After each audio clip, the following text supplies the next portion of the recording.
छत्रपती संभाजीनगरमध्ये एकाच्या मोबाईलवर बँकेचा मेसेज आला। मेसेजवर क्लिक केलं आणि 90 मिनिटांमध्ये बँक खात्यातून 24 लाख उडाले। छत्रपती संभाजीनगरमध्ये एका निवृत्त अभियंत्याच्या तक्रारीनंतर सायबर फसवणुकीचा हा धक्कादायक प्रकार समोर आला।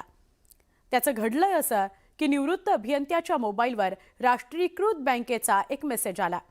मेसेजमध्ये एक एपीके लिंक होती। त्यांनी या लिंकवर क्लिक केलं। पुढे एक पेज उघडलं, पण पुढे काहीच झालं नाही। त्यामुळे त्यांनी दुर्लक्ष केलं। पण 90 मिनिटांनंतर मोबाईलवर मेसेज आला की तुमच्या बँक खात्यातून 24 लाख रुपये डेबिट झालेले आहेत।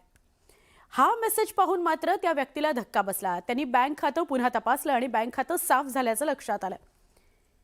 या प्रकरणात त्यांनी सिडको पोलीस स्टेशनमध्ये तक्रार दाखल केलेली आहे।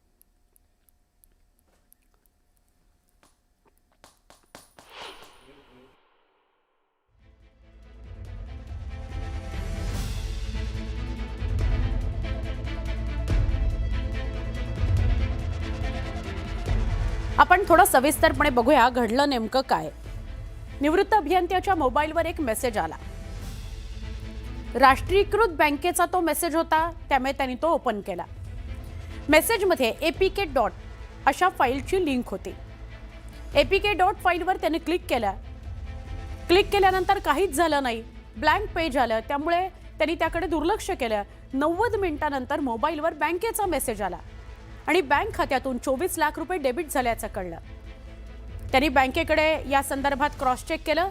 बँकेने सांगितलं तुमच्या खात्यातून 24 लाख डेबिट झालेले आहेत आणि मग त्या व्यक्तीच्या लक्षात आलं की आपली फसवणूक झालेली आहे। त्यांनी लगेचच तक्रार केली।